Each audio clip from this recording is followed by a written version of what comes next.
नमस्कार, मैं मनीष सिंह आप सभी का साहित्य संस्था यूट्यूब चैनल पर स्वागत करता हूं। आज हम लोग इस वीडियो में एक नया अध्याय छंद विवेचन के बारे में पढ़ेंगे। छंद का प्रथम जिक्र ऋग्वेद में किया गया है और इसकी जो प्रथम आचार्य माने जाते हैं वो पिंगल मुनि माने जाते हैं। प्रथम आचार्य पिंगल मुनि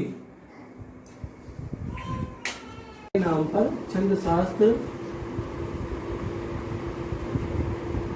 या इसे पिंगल शास्त्र भी कहा जाता है।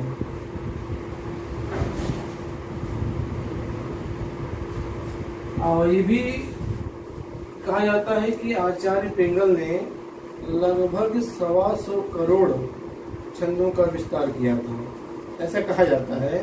लेकिन अभी तक जो है कुछ ही छंदों का उल्लेख इनके रचनाओं में मिलता है और 125 करोड़ अभी तक नहीं मिल पाया। तो मैं कहना चाहता हूँ कि जो छंद की जो विवेचन का जो प्रथम दायित्व जिसने किया था वो पिंगल मुनि ने किया था, इसलिए छंद शास्त्र को पिंगल शास्त्र भी कहा जाता है। आइए हम छंद की परिभाषा क्या हो सकती है।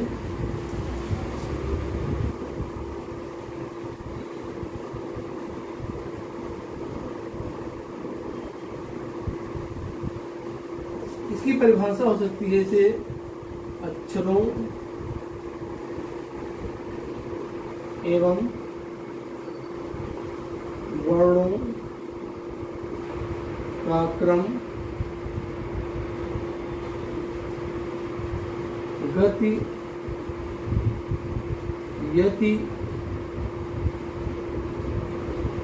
से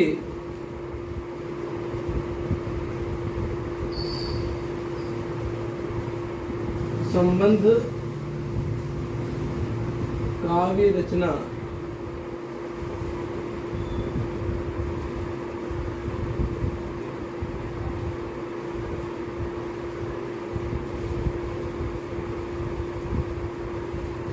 छंद कहलाती है। अक्षरों एवं वर्णों का क्रम, गति से संबद्ध काव्य रचना छंद कहलाती है। इसमें आप देख रहे होंगे कुछ आए हैं, अक्षर वर्ण आया है, वर्णों का क्रम है, गति यति है। मैं इसके बारे में आपको डिटेल से भी समझाऊंगा। तो छंद की परिभाषा में दे सकते हैं कि जहाँ पर अक्षरों एवं वर्णों का क्रम देखा जाए, गति देखा जाए, यति देखा जाए और तुक देखा जाए और उससे संबद्ध जो काव्य की रचना की जाती है वो छंद कहलाती है। छंद के हम बहुत सारे लक्षण मैं आपको बताता हूँ कि जैसे कहा जाता है जिस प्रकार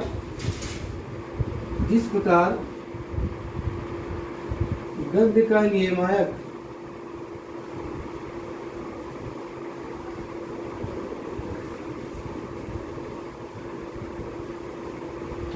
व्याकरण होता है,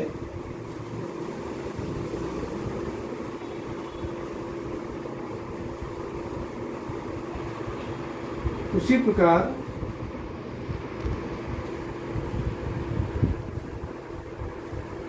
काव्य का नियमायक छंद होता है।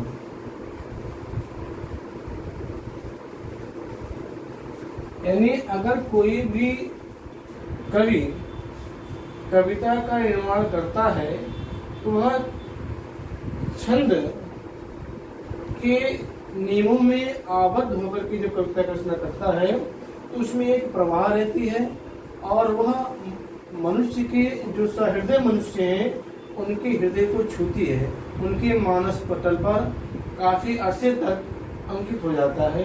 ये काव्य की विशेषता होती है। इसलिए हमारे प्राचीन कवियों ने, आदिकाल कवियों ने, मध्यकाल कवियों ने, आधुनिक काल कवियों ने अपनी रचनाओं में कविताओं का प्रयोग ज्यादा किया है।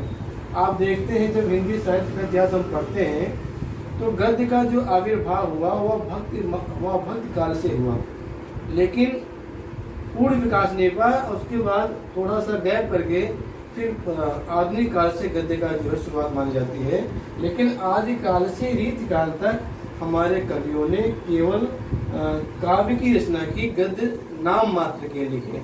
इसलिए जो काव्य या कविता मनुष्य को प्रभावित कर देती है उतना गद्य प्रभावित नहीं करती। इसलिए हमारे कवियों ने अपनी रचना के लिए उन्होंने कविता को चुना, क्योंकि कविता जो है मनुष्य को जल्दी से प्रभावित करती है और उनके हृदय में काफी लंबे समय तक अंकित रहती है। दूसरा ये होता है कि गद्य जो है वो शुष्क होता है। गद्य हम जब पढ़ते हैं, गद्य रचना शुष्क होती है, जबकि काव्य रचना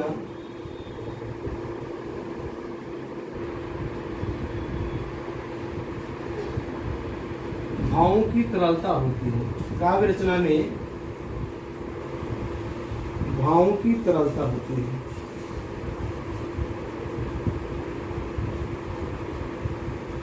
ठीक, तो ये मैंने दो लक्षण बताए हैं। मैंने गद्य और काव्य का थोड़ा सा अंतर आपको बताया है, गद्य और काव्य में अंतर क्या है। मैंने कहा इस प्रकार गद्य के लिए एक मानक है उसका कि व्याकरण, अगर गद्य जो है व्याकरण से बधी हुई नहीं चलेगी तो वह अशोभनीय कहलाएगी, लोग उसे नकारेंगे। उसी प्रकार जो काव्य होता है वह भी छंद से आबद्ध होती है।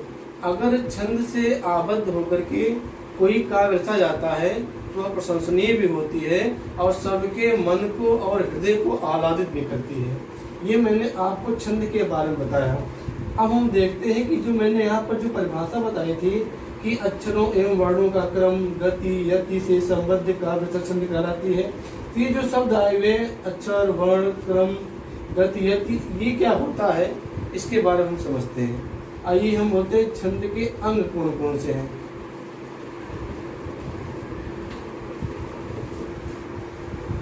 आइए हम छंद के अंग, जो मैंने आपको परिभाषा बताया था कि संख्या के क्रम, गति, यति से संबद्ध जो काव्य रचना होती है छंद कहलाती है। तो मैंने उसे पूरा खोल दिया यहाँ पर और मैंने इसे 8 पॉइंट में लिखे, मैंने आपके सामने लिखा हूँ। चरण, अक्षर, संख्या, क्रम, लघु, गुरु, मात्रा, गति, यति, तुक। अब मैं इसी क्रम से हम लोग इसको समझेंगे क्या होता है। चरण, चरण आप जानते हैं कि छंद में प्रायः 4 चरण होते हैं। प्रायः 4 चरण होते हैं। 4 से ज्यादा भी होते हैं, 6 भी होते हैं, लेकिन अधिकतर छंदों में 4 ही चरण होते हैं। अब चरण किसे कहते हैं? चरण जो होता है किसी भी छंद का चतुर्थ भाग होता है तो चरण होता है। जैसे मैं एक दो पाई आपके सामने बोल रहा हूँ कि जय हनुमान ज्ञान गुरु सागर, जय कपीस त्रिलोक उजागर, राम दूत बंधावा, अंजन पुत्र पवन सुत नाम। जो जय हनुमान ज्ञान गुरु सागर ये एक चरण है, जय कपीस त्रिलोक उजागर दूसरा चरण है, राम दूत अतुलित बलधामा तीसरा चरण है और अंजन पुत्र पवन सुत नाम चौथा चरण है। तो यानी चरण उसे कहते हैं जो किसी भी छंद का चौथा भाग होता है वो चरण कहलाएगा। क्लियर? ठीक। और छंद में प्रायः 4 चरण होते हैं। क्लियर हो गया। अब आते हैं अक्षर। हमारी हिंदी वर्णमाला में अक्षर जो है उसे यानी वर्ण भी कह सकते हैं, वर्ण या अक्षर भी कह सकते हैं, और स्वर होते हैं और व्यंजन होते हैं। लेकिन यहाँ जो जिक्र होता है वो स्वर का होता है, स्वर का। और स्वर में यहाँ पर जो होगा वह दीर्घ और लघु से होगा। दीर्घ और ह्रस्व और दीर्घ। ह्रस्व स्वर से होगा और दीर्घ स्वर से होगा। ठीक है, ये आता है। छंद में यहाँ पर जो अक्षर की बात होती है वह केवल स्वर की बात होती है। स्वर जो दो होंगे, ह्रस्व स्वर, दीर्घ स्वर। और ह्रस्व स्वर में आप देखेंगे तो इसे आपका हर्ष आ, हर्ष ई, उ और री, ये आपके हर्ष स्वर में है। दीर्घ स्वर में आपका आएगा दीर्घ आ, दीर्घ ई, दीर्घ उ, ए, ओ, औ, अंग, आ। हालांकि इसका प्रयोग जो है स्वर में गिना जाता था, लेकिन अब इसे स्वर में नहीं गिनते हैं, इसे बोलते हैं अयोग्य वाह। अयोग्य वाह, अयोग्य वाह मतलब होता है न जो स्वर में होते हैं न ही व्यंजन में होते हैं, लेकिन फिलहाल छंद शास्त्र में इसे दीर्घ स्वर में गिना जाएगा। अयोग्य वाह बोलते हैं इसे, अयोग्य वाह। ठीक है, अंग और अंग। ठीक, तो अक्षर में छंद शास्त्र के लिहाज में अक्षर में स्वर को गिना जाता है, और स्वर में दो स्वर हैं, हर्ष स्वर और दीर्घ स्वर। हर्ष स्वर मैंने आपके सामने लिख दिया, हर्षवा, हर्ष ई, उ, री। दीर्घ स्वर में दीर्घ आ, दीर्घ ई, उ, ए, ओ, औ, अंग, आ। ये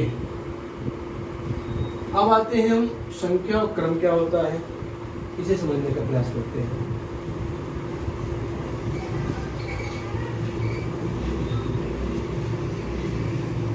हर छंद में एक वार्णिक छंद हो, चाहे आपका मात्रिक छंद हो।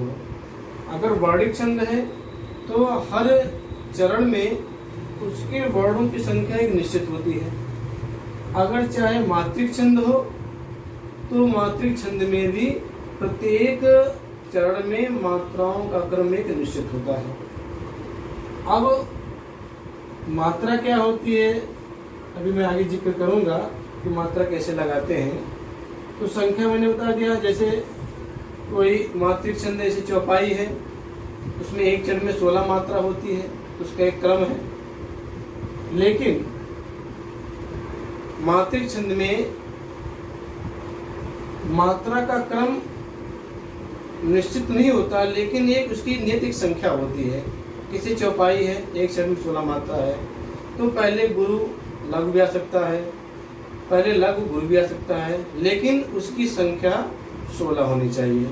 जबकि वर्णिक छंद जो होता है उसमें जो अक्षर की जो संख्या होती है, वह जो उसका क्रम होता है वो निश्चित होता है। ध्यान सुन लीजिए फिर से कि जो मात्रिक छंद होता है उसके मात्रिक छंद में प्रत्येक चरण की संख्या बराबर होती है। जैसे मैंने आपको एक उदाहरण दिया चौपाई छंद का, चौपाई के प्रत्येक चरण में 16 मात्रा होती है, लेकिन उसका क्रम निश्चित नहीं होता है। यानी पहले दीर्घ भी आ सकता है, पहले लघु भी मात्रा भी आ सकती है, लेकिन संख्या उनकी 16 होनी चाहिए। ये मैंने आपको संख्या क्रम बताया। आते हम लघु और गुरु मात्रा किसे कहेंगे। ये मात्रा में आ जाएगा लघु और गुरु। जैसे आप देखिए लघु गुरु मैंने बता दिया, तो छंद में क्या होता है ये मैंने आपको बताया। अक्षर में यहाँ पे केवल स्वर के बारे में छंद शास्त्र का जिक्र होता है। तो स्वर में हर्ष स्वर और दीर्घ स्वर है। तो ये जो आप देख रहे हैं ना, ये हर्ष आ, हर्ष ई, उरी, इसे हम एक मात्रा में गिनते, इसे लघु माना जाता है। लघु, इसे लघु कहेंगे। लघु का जो निशान होता है छंद शास्त्र में ये होता है, ऐसे। ठीक है। और गुरु छंद शास्त्र में गुरु मात्रा से कहेंगे जो आपका दीर्घ स्वर होगा। ये हर्ष दीर्घ आ, दीर्घ ई, उ, ए, ओ, औ, अंग, आ।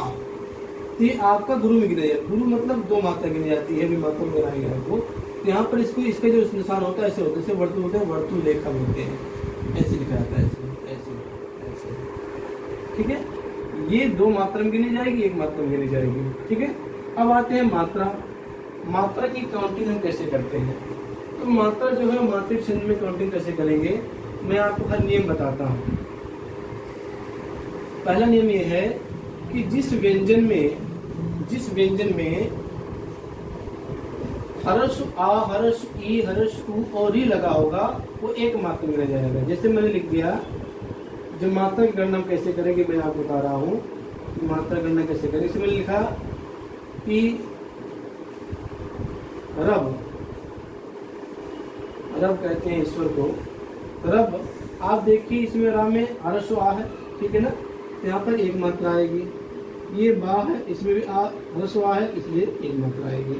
यहाँ पर क्या मान जाएगा, दो मात्रा मिल जाएगी। ठीक है, मात्रिक छंद में इसमें दो मात्रा गिनी जाएगी, लेकिन जब वर्णिक छंद की बात होगी इसमें दो वर्ड हैं। कितने, दो वर्ड हैं, एक दो वर्ड मतलब अक्षर बता दिया ना, जैसे रा एक वर्ड हो गया, बा एक वर्ड हो गया, ये हो गया दो वर्ड आपका।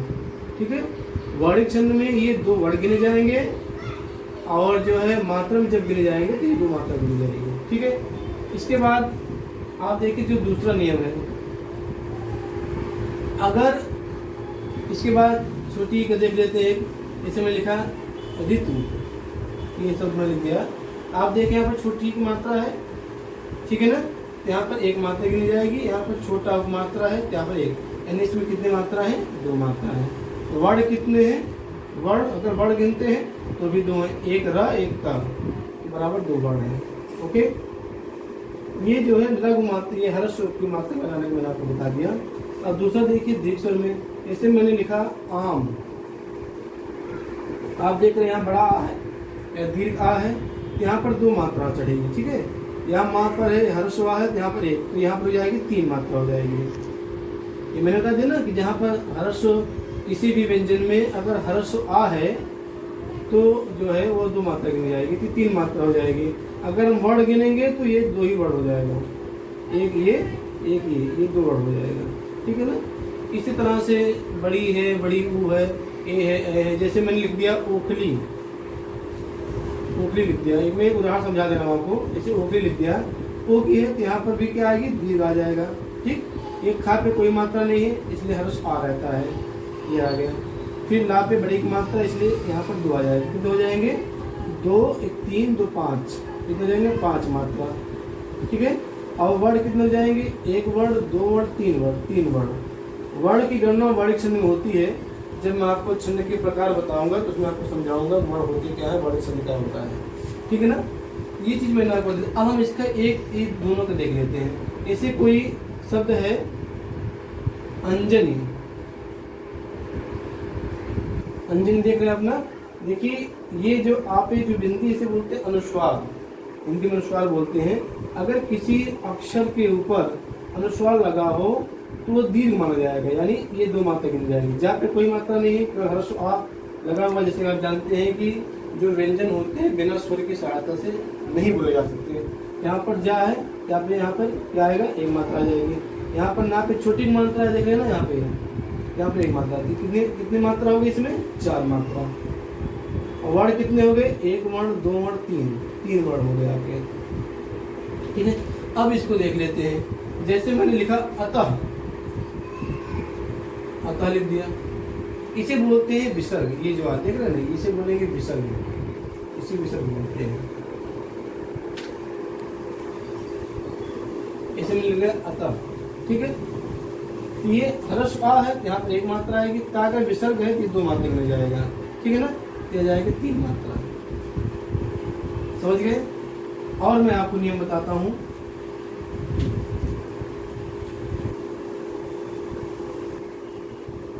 संयुक्ताक्षर शब्द है, इसे में लिखा मैंने रक्त,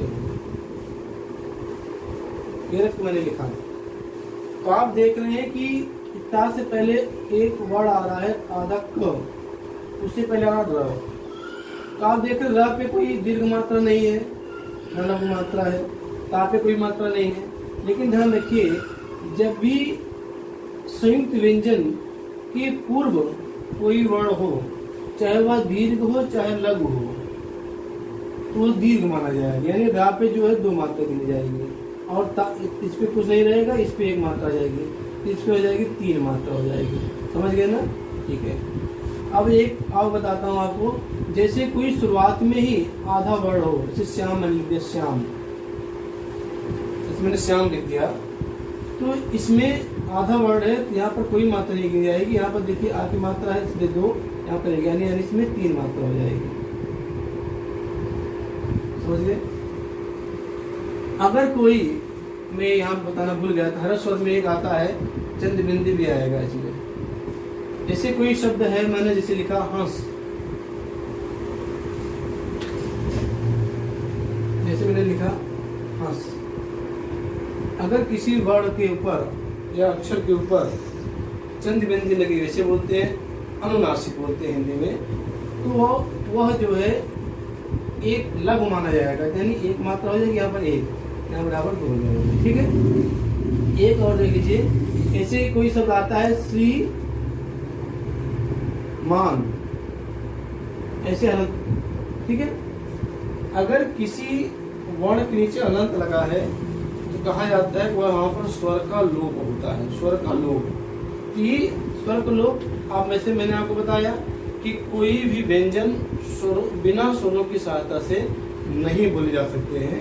तो ये जहाँ पर हलंत लगा है वहाँ पर काउंटिंग नहीं होगी। यहाँ पर सी पे बड़ी मात्रा है, यहाँ पर 2, यहाँ पर माँ पे 2, इसमें कितनी मात्रा आएंगी? 4। ठीक है ना। ये मैंने आपको मात्रा लगाना सिखा दिया कि जब हम मात्रिक छंद पढ़ेंगे, जब वर्णिक छंद पढ़ेंगे तो मात्रा कैसे लगाएंगे, इसके बारे में मैंने आपको बता दिया। अब आते हैं गति। गति का मतलब होता है लय। जब कोई कवि कविता की रचना करता है तो उसकी कविता में एक लय होती है जो उसकी सुंदरता में वृद्धि करती है। जैसे जय हनुमान ज्ञान गुण सागर, जय कबीर तिलक उजागर, राम गुरु तत्व बल रामा, अंजन पुत्र पवन सुतरामा। यह एक सुभद्रा कुमारी चौहान की कविता है।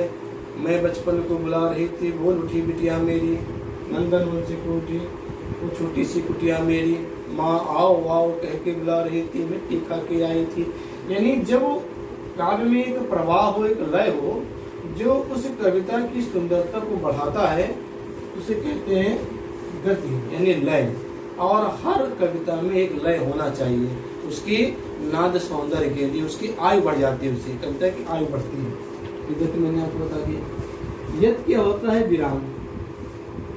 विराम जब हम कविता को पढ़ते हैं तो एक सेंटेंस के बाद या कुछ शब्दों के बाद हम विराम लेते हैं, जिससे उसकी कविता का जो अर्थ है वो जो है स्पष्ट हो सके।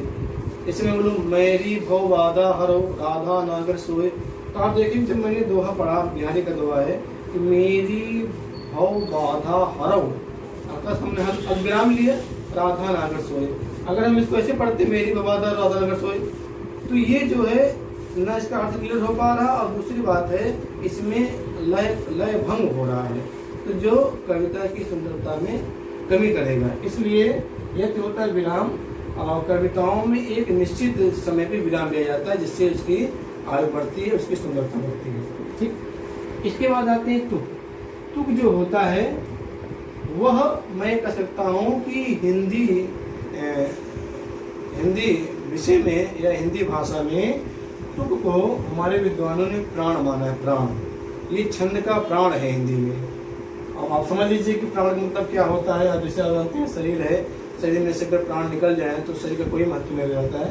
उसी प्रकार हमारे हिंदी विद्वानों ने हिंदी छंद में, हिंदी भाषा छंद में तुमको छंद का प्राण कहा है। तुक होता है जो उसकी सुंदरता में अतीव वृद्धि करता है। जैसे मैं एक कविता पढ़ता हूँ सुभद्रा कुमारी चौहान की, बुंदेले हर बोलो के मुँह हमने सुनी कहानी थी, वो लड़ी मर्दानी वा तो झांसी वाली रानी थी। तो आप देख रहे हैं कि मेरी उच्चारण में जब मैं लाइन पढ़ रहा हूँ तुकी आ रहा है, इसे कहते हैं तुकबंदी। तुकबंदी जो है वह कविता की सुंदरता में अतीव वृद्धि करता है। जैसे मैं बचपन को बुला रही थी, बोल उठी बिटिया मेरी, बुंदेले हर बोलो के मुँह हमने सुनी कहानी थी, खूब लड़ी मर्दानी वा तो झांसी वाली रानी थी। ये तुकबंदी है। जैसे जय हनुमान ज्ञान गुण सागर र, जय कपीस तिलक उजागर र, राम दूत अतुत बल धामा, माँ अंजन पुत्र पवन सुतनामा। ये जो रा फिर नामा भामा, ये जो वाली तुकबंदी है जो एक कह सकते हैं छंद में एक प्राण ला देते हैं, जीवंत कर देते हैं, छंद को जो है तरोताजा कर देते हैं। ये तुक होता है। एक मैं आपको यहाँ पे लिखना भूल गया था, वर्ण।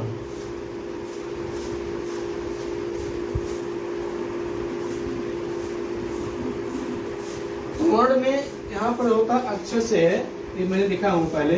यहाँ पर जो वर्ण से होगा वो वर्णिक छंद से होगा। वर्ण से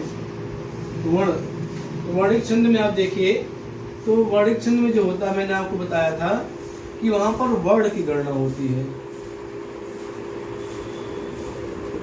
मैं लिख देता हूं एक बार, मात्रिक छंद में मात्रा की गणना होती है, मात्रा की गणना की जाती है, मात्रा की गणना की जाती है। वर्णिक छंद में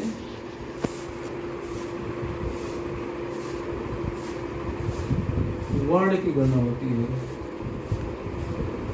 वर्ण की गणना की जाती है। जैसे मैंने लिखा जय हनुमान ज्ञान गुण सागर। ठीक है, तो जब हम इसकी मात्रा गणना करेंगे तो यहाँ पर एक आ जाएगा, एक लघु लघु लघु दीर्घ लघु दीर्घ लघु लघु लघु दीर्घ लघु लघु। अब मात्रा गणना कर देते हैं, 1 2 3 4 4 2 6 7 7 2 9 1 10 11 12 14 16। ये चौपाई का मैंने लिखा था, ये 16 मात्रा, ये मात्रा छंद की गिनी जाएगी। तो जो वार्णिक छंद गिनेंगे तो 1 2 3 4 5 6 7 8 9 10 11 12 13 गिनेंगे फिर 13 होगा। इसी गणना जो कि वार्णिक छंद की आती है। जब मैं जिक्र करूँगा आपको बताऊँगा। तो वार्णिक छंद के लिए एक सूत्र मैं आपको बताता हूँ। वार्णिक छंद के लिए एक सूत्र है जो आपको वार्णिक छंद को समझने में और पढ़ने में आसानी होगी। या माता राजभांसा। अब इसे गण समूह भी कहते हैं, गण समूह। ठीक है ना, ये वर्ण नहीं आएगा, यहाँ पर गण आएगा, गण गण बोलेंगे इसे, गण।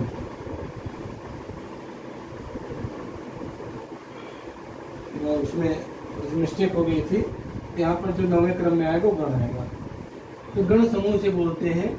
तो 8 गण हैं, 1 2 3 4 5 6 7 8। ये दशांश अक्षर को ना इसको हम छोड़ देते हैं, इसको नहीं काउंट किया जाता है। ठीक है ना, तो 8 गण हैं। अब कौन कौन से गण हैं मैं आपको बताता हूँ। जैसे हम देखेंगे पहले, ये यहाँ पर लिखेंगे यगण। यगण कैसे हम बताते हैं आपको, ऐसे में लिखे यहाँ पर या माता। ठीक है ना, या माता लिखा मैंने। तो जब ये जो पहले हम 3 वर्ण लेंगे, वर्ण मतलब अक्षर जानते हैं, अक्षर 1 2 3। पहले हम 3 अक्षर का एक गण बनाएंगे। तो 3 अक्षर का गण कौन बनना है, या माता। तो या माता में जो पहला अक्षर होगा ये, उसी से ये गण बन जाएगा, उसी से उस गण का समूह ये गण बन जाएगा। अब इसका चिन्ह कैसे लग जाएगा, यहाँ देखिए लघु है, वहाँ प्यार की मात्रा है, यहाँ पर क्या हो जाएगा 2, यहाँ पर 2।